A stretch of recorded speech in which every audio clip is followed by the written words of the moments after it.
పెద్దలు ఈరోజు కీర్తిశేషులు తెలంగాణ ఉద్యమకారుడు తెలంగాణ ఉద్యమం కొరకు ప్రాణాలు అర్పించినటువంటి శ్రీకాంతాచారి గారి వర్ధంతి సందర్భంగా నివాళులు అర్పించడానికి చేసినటువంటి తెలంగాణ ఉద్యమకారుడు తొలి దశలో కొండా లక్ష్మణ్ బాపూజీ గారు మంత్రి పదవికి రాజీనామా చేస్తే మలి దశలో అధికారం నుంచి మంత్రిగా రాజీనామా చేసినటువంటి పెద్దలు జూపల్లి కృష్ణారావు గారు ఆనాడు జాయింట్ యాక్షన్ కమిటీ నాయకుడిగా ఉద్యమకారుడిగా ఢిల్లీ వచ్చినప్పుడల్లా అన్ని రకాలుగా వారికి చేదోడు వాదోడుగా మాకు సమాచారము లేదా డ్రాఫ్ట్ కారించి పెడితే ప్రతి సంబంధించిన విషయం లోపల మాకు సలహాలు సూచనలు ఇచ్చినటువంటి పెద్దలు గౌరవనీయులు కోదండరామ్ గారు అదేవిధంగా సలీం పాషా గారు, అరుణ్ కుమార్ గారు, దశరథ్ గారు, రవి నాయక్ గారు, కొత్త రవి గారు, ఎర్ర వీరన్న గారు, ప్రశాంత్ గారు, రవి నాయక్ గారు, కొత్త రవి గారు, ఎర్ర వీరన్న గారు, అదేవిధంగా శేఖర్ గారు, మనోజ్ గారు, మొత్తంగా భువనగిరి వాళ్ళ శ్రీకాంతాచారి తల్లి శంకరమ్మ అక్కడ ప్రోగ్రాం పెట్టి రమ్మని చెప్పింది. కానీ నేను హైదరాబాద్ ఇన్ఛార్జ్ మంత్రి కావడం వల్ల సాయంత్రం కొన్ని కార్యక్రమాలు ఉన్నాయి. వాస్తవంగా కరీంనగర్ పోయేటప్పుడు కూడా ఆ ప్రోగ్రాం క్యాన్సిల్ చేసుకొని కట్టాల్సి వచ్చింది. కాబట్టి అక్కడ రాలేకపోతున్నా. ఆ తల్లికి ఈ సందర్భంగా వందనాలు నమస్కారాలు తెలియజేస్తూ తప్పకుండా శ్రీకాంతాచారి ఆశయాలను తెలంగాణ ప్రజాప్రభుత్వ ఆధ్వర్యం లోపల తీసుకుపోతామనేటువంటి మాటను కూడా ఈ సందర్భంగా ఆ తల్లికి ఇక్కడి నుంచే నమస్కారం తెలియజేస్తా ఉన్నాను.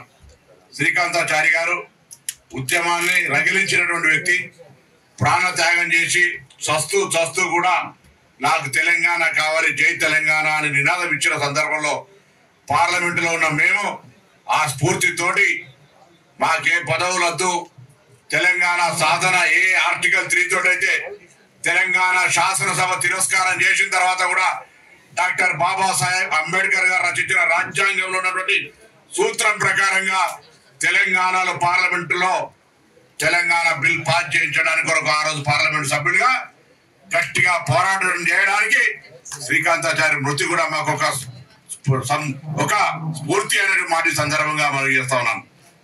ఆనాడు ప్రజల ఆకాంక్ష, సర్వజనుల ఆకాంక్ష, మొత్తం సకల జనుల సమ్మె చేస్తే ఆర్టీసీ సంస్థ లాంటి సింగరేణి లాంటి సంస్థలు సమ్మెలు ఎస్పా కింద ఉండేటువంటి పరిస్థితి ఉంటే కూడా నై చెల్లగా బస్కపోయా నై చెల్లగా అని చెప్పి మొత్తం జనజీవనాన్ని స్తంభింపజేస్తే, సింగరేణి లాంటి సంస్థల బొగ్గు ఉత్పత్తిని పనిచేస్తే దక్షిణ భారతదేశ గ్రిడ్ విద్యుత్ ఉత్పత్తికి భంగం కలుగుతుంటే దేశం అంతా కూడా కదిలినటువంటి పరిస్థితులల్లా ఇవాళ పోరాటం జరుగుతుంటే నిజంగా చెప్తున్నా తల్లి కూడా ఏదైనా క్రమశిక్షణ తప్పితే గట్టిగా వార్నింగ్ ఇస్తుంది.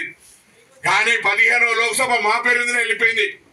అప్పుడు సోనియా గాంధీ గారు కొంత నిబంధనల ప్రకారం చేయండి అన్న తప్ప ఆమెకు మనసు నిండా గుండె నిండా తెలంగాణ ఇవ్వాలన్నది. కాబట్టి ఎన్నడూ కూడా మమ్మల్ని తెలంగాణ కోసం కొట్లాడద్దు అనలే. ఒకవేళ కొట్లాడాలని వద్దు అని ఉంటే సుశిక్షితులైన కాంగ్రెస్ కార్యకర్తగా ఇబ్బంది పడేటువంటి వాళ్ళం. ఎన్నడైనా తెలంగాణ కోసం పోరాడుతుంటే తెలంగాణ పార్లమెంటు సభ్యులు మొత్తం పార్లమెంటు ఆఖరికి రాష్ట్రపతి ప్రసంగాన్ని అడ్డుకుని చరిత్ర సృష్టిస్తే 45 గంటలు పార్లమెంట్ తంతల పంటే అన్ని రకాలుగా సహకారం అందించారు. సరే పార్లమెంట్ బిల్ సందర్భంగా పేపర్ సంఘటనలు వేరు. కానీ సోనియా గాంధీ గారి సహకారం లేకపోతే కూడా ఈ తెలంగాణ ఏర్పాటు అయ్యేది కాదు అనే మాట ఈ సందర్భంగా మనం చేస్తాం. దురదృష్టం, దాని తర్వాత ప్రభుత్వాలు వస్తాయి రావు కావచ్చు. కానీ తెలంగాణ ఏర్పాటు పట్ల తెలంగాణ ప్రజల ఆకాంక్షను లేదా తెలంగాణ అమరవీరులను అగౌరవపరిచే విధంగా ప్రధానమంత్రి పార్లమెంటు వేదికగా ఇప్పుడు చూస్తున్నారు. శాసన మండలి సభ్యులు శాసన మండలిలో, శాసనసభలో, పార్లమెంట్లో ఏ చట్టసభలలోనైనా బిల్ పాస్ అయ్యే సందర్భంలో, ఏదైనా బిల్ పాస్ అయ్యే సందర్భంలో that is the procedure, lab it should clear అని దర్వాజాలు ఇస్తారు. లోపల బయటకు పోకుండా, బయట లోపల రాకుండా నెంబర్ కరెక్ట్ గా ఓటింగ్ జరగాలి అనే ఆలోచనతో ఇది ప్రొసీజర్. చట్టసభలలో ప్రధానమంత్రి అంటాడు పార్లమెంట్ తలుపులేసి దొంగతనంగా తెలంగాణ ఎత్తుకపోయినని, తల్లిని చంపి బిడ్డను కాపాడారు, ఇది ఒక పెద్ద దేశ విద్రోహగా విభజన కోరేటువంటి వాళ్ళ ఆకాంక్ష అని పార్లమెంటు సాక్షిగా మాట్లాడుతుంటే భారతీయ జనతా పార్టీ నాయకులు, టీఆర్ఎస్ పార్టీ నాయకులు ఆ రోజు మాకు 1-2 ఎంపీలకు అంతే పోయిన లోక్సభలో. ఇది ఎంత అన్యాయం చెప్పండి. తెలంగాణ ఆకాంక్షలు ఎంత గట్టిగా ఖండించాలి. నిజంగా నేను చెప్పిన అందుకే కిషన్ రెడ్డి గారు నీ రక్తంలో నిజంగా డిఎన్ఏ ఉంటే ప్రధానమంత్రి వాటలు ఉపసంహరించుకోమని చెప్పు, లేకపోతే ఖండించు. తెలంగాణ శ్రీకాంతాచారి లాంటి వాళ్ళు చనిపోతే అనేక వందల వేల త్యాగాలుంటే సకల జనులు ఆకాంక్షించమని చెప్పినట్టుగా యావత్ తెలంగాణ ప్రజలు తెలంగాణ కావాలని కోరుకుంటే 60 ఏళ్ళు పోరాడితే తాత ముత్తాతల లాంటి ఆకాంక్ష కొట్టాడితే సోనియా గాంధీ గారు నిర్ణయం తీసుకునే సుష్మా స్వరాజ్ గారు కూడా నివాళులు అర్పిస్తా. ఆమె కూడా లోక్సభలో మాకు పూర్తి మద్దతు ఇచ్చింది.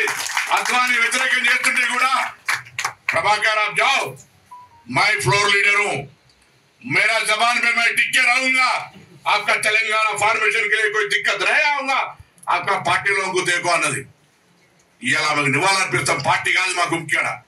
ప్రధానమంత్రి పార్లమెంట్ లో మాట్లాడుతున్నా, ఎందుకు మాట్లాడుతున్నాం? ఇలా బీజేపీకి సంబంధించిన రాజకీయ వ్యతిరేకత ఉండొచ్చు, కానీ తెలంగాణ అవమానపరచడం ఇబ్బందులు ఉండొచ్చు, కానీ తెలంగాణ ప్రజల ఆత్మ గౌరవానికి సంబంధించిన ముచ్చట, తెలంగాణ సెల్ఫ్ రెస్పెక్ట్ కి సంబంధించి ఎక్కడ కూడా దెబ్బ తగలనీయం. తెలంగాణ ఆత్మ గౌరవాన్ని సరిగా నిలబెట్టేటువంటి విధంగా ఈ ప్రజాపాలన ప్రభుత్వం ముందుకు పోతుందనే మాట సందర్భంగా మనం చేస్తా ఉన్నా.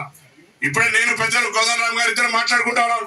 జూపల్లి కృష్ణారావు కూడా చెప్తాను, ఈరోజు మా ప్రభుత్వం ఎన్నికల మేనిఫెస్టోలో తెలంగాణ ఉద్యమకారులకు కొంత ప్రొసీజర్లు కొన్ని నియమ నిబంధనలు తీసుకుంటాం. ఎందుకంటే 4 కోట్ల మంది తెలంగాణ కోసం కొట్టినాడు కాబట్టి ఎవరైతే కొంత క్రిమినల్ ప్రొసీజర్స్ ఎఫెక్ట్ అయినారో, జైలుకి వెళ్ళినో, లేకపోతే ఏదైనా అటాక్స్ లేకపోతే ఇతరత్ర హరాస్మెంట్ కారణాల ప్రభుత్వంతో గురైనరో వాళ్ళందరికీ 250 గదాల స్థలానికి సంబంధించి తొందరలోనే ఆ ప్రక్రియ ప్రారంభించే విధంగా గౌరవ ముఖ్యమంత్రి గారిని ఒప్పించి మెప్పించి మన నినాదం, మన ఎన్నికల వాగ్దానం మేరకు తెలంగాణ ఎన్నికల మేనిఫెస్టో పేజీ నెంబర్ 19లో చెప్పిన దాని ప్రకారంగా మేము ఆ కార్యక్రమం అమలు చేస్తామనే మాట మనం చేస్తా ఉన్నాం.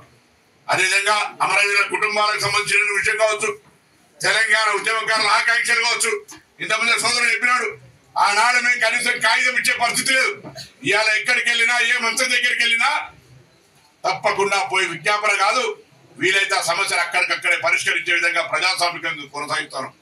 ఆర్థికపరమైన ఇబ్బందులు ఉన్నాయి, అయినా ప్రభుత్వ ఉద్యోగులు తెలంగాణ కోసం ఏ ఎన్జిఓలైతే కొట్లాడినో జీతం 1వ తారీఖు ఇవ్వాలి, వాళ్ళ జీతం కొరకు వెయిట్ చేద్దాం ప్రయత్నం చేస్తున్నాం. బకాయిలు ఉన్నాయి, అనేక రకాల అంశాలు ఉన్నాయి. ఇలా మెడ్ ఛార్జీలు 50%, కాస్మెటిక్ ఛార్జీలు 50% పెంచడం, అలాగే కిరాయిలు బకాయి అంటే కిరాయిలు ఇచ్చినాం. టీచర్లకు సంబంధించి ట్రాన్స్ఫర్ చేసినాం, టీచర్ రిక్రూట్మెంట్ చేసినాం. గ్రూప్ 1 563 రిక్రూట్మెంట్ చేస్తా ఉన్నాం. గ్రూప్ 4, గ్రూప్ 2, గ్రూప్ 3 సహా అనేకమైన ఉద్యోగాలు అడుగుతారు. మేము నోటిఫికేషన్ ఇచ్చినా నేను ఆపినా, మీరు ఆపిన ఉద్యోగాలు చేయండి. మీకు చేతగాక లిటిగేషన్ పెట్టి నోటిఫికేషన్ పరిమితమై లీకేజీల పేరు మీద 10 సంవత్సరాలు సమయం ఇస్తే చేతగానోడైనా మీరు చేస్తుంటే మళ్ళా పెద్ద పెద్ద కథలు చెప్తా ఉన్నారు. అందుకే తప్పకుండా ఇంకేదైనా ఈ ప్రభుత్వం నడవడానికి సంబంధించి ఏ అంశం ఉన్నా మీ ద్వారా స్వీకరించడానికి ప్రజాపాలన ప్రభుత్వ మంత్రులంగా, శాసనమండలి సభ్యులుగా, శాసనసభ్యులుగా అందరం కూడా సిద్ధంగా ఉన్నాం. కానీ ప్రతిదీ రాజకీయం చేసి ఎన్నడూ గురుకులాలలో ఎప్పుడు ఫుడ్ పాయిజన్ కానట్టు వాడు గురుకులాల యాత్ర చేస్తా అంటాడు. అరే ఆసుపత్రులలో అనేక రకాల ప్రత్యామ్నాయ ఏర్పాటు జరుగుతున్నాయి, దాన్ని ఎవరు చేస్తారు? దయచేసి ఇటువంటి రాజకీయ కుట్రల్ని మనం ఇలా తెలంగాణ మాత్రం అంత 10 ఏళ్ళు పీకలేని పశ్చిమ అందరినీ కూడా ఎందుకు విక్సలేమని అడుగుతాం.